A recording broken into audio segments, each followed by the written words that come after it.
नमस्कार दोस्तों, स्वागत है आप सबका मेरी YouTube चैनल पर। मैं हूं रोहित और आज मैं आपके लिए एक ऐसी कहानी लेकर आया हूं जो आपके रोंगटे खड़े कर देगी। ये कहानी है एक घर की जिसे लोग बरेली का शापित घर कहते हैं।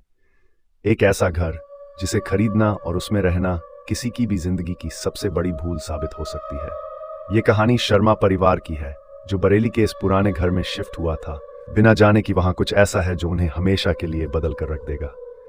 कहते हैं उस घर में जिन्नात रहते थे, 3 भयानक जिन्नात जो उस जगह के रक्षक थे, और एक बार अगर आपने उन्हें परेशान कर दिया तो वे आपकी जिंदगी को नर्क बना देते हैं। तो तैयार हो जाए दोस्तों, क्योंकि आज की कहानी आपको आपकी सीट से हिलने नहीं देगी। चैनल को लाइक करें, सब्सक्राइब करें और घंटी के निशान को दबाएं ताकि आप मेरी अगली डरावनी कहानी को मिस न करें। चलिए शुरू करते हैं हमारी आज की कहानी, बरेली का शापित घर। शिफ्टिंग के दिन ही कुछ अजीब हुआ। जब शर्मा परिवार ने घर के अंदर कदम रखा तो उन्हें ऐसा महसूस हुआ जैसे कोई उनकी हर हरकत को देख रहा हो, पर वे इसे थकान मानकर नजरअंदाज कर गए। घर बड़ा था, दीवारें पुरानी थीं, लेकिन यह उन्हें घर जैसा लगा। शाम के समय रिया और आर्यन ने बगीचे में खेलना शुरू किया। खेलते खेलते रिया को मिट्टी में कुछ दबा हुआ महसूस हुआ। उसने जिज्ञासा में उस जगह को खोदना शुरू किया। थोड़ी ही देर में उसे एक पुरानी पत्थर की पटिया दिखाई दी जिस पर अजीब अजीब सी भाषा में कुछ लिखा था। रिया ने वह बात अपने माता पिता को बताई, लेकिन श्री शर्मा ने इसे पुरानी बकवास कहकर हंसी में उड़ा दिया। दूसरी रात रिया और आर्यन अजीब सपनों में खोए हुए जाग उठे।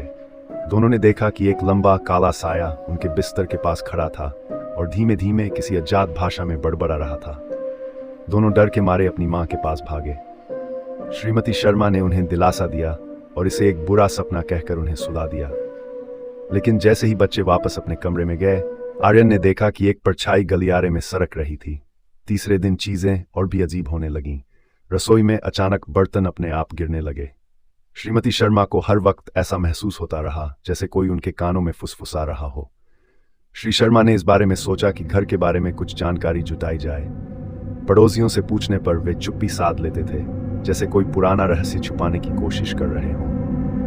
आखिरकार एक बूढ़े व्यक्ति ने उसे बताया कि यह घर एक पुराने कब्रिस्तान की जगह पर बना है। इस जगह को शापित माना जाता था। यहाँ 3 जिन्नात रहते थे जो इस जगह की हिफाजत करते थे। शर्मा परिवार जैसे जैसे घर के रहस्य में उलझता गया, वैसे वैसे घर में घटनाएं और भयावह होती गईं। उस रात हवा एकदम ठंडी हो गई और घर की सारी खिड़कियां खुद ब खुद खुलने बंद होने लगीं। रिया और आर्यन अपने कमरे में थे जब उन्होंने देखा कि दीवारों से कुछ अजीब सी परछाइयां निकल रही हैं। उन परछाइयों से अचानक 3 आकृतियां उभरी। 3 जिन्नात जिनकी आंखें खून जैसी लाल थीं और शरीर धुएं से बने लग रहे थे। वे धीरे धीरे बच्चों की तरफ बढ़ने लगे। बच्चों की चीखें सुनकर श्री शर्मा और उनकी पत्नी भागते हुए कमरे में पहुंचे, लेकिन वहां कोई नहीं था। फिर हंसी की आवाज आई, गहरी भयानक हंसी जो पूरे घर में गूंजने लगी। शर्मा परिवार समझ गया कि वे इस घर में सुरक्षित नहीं हैं।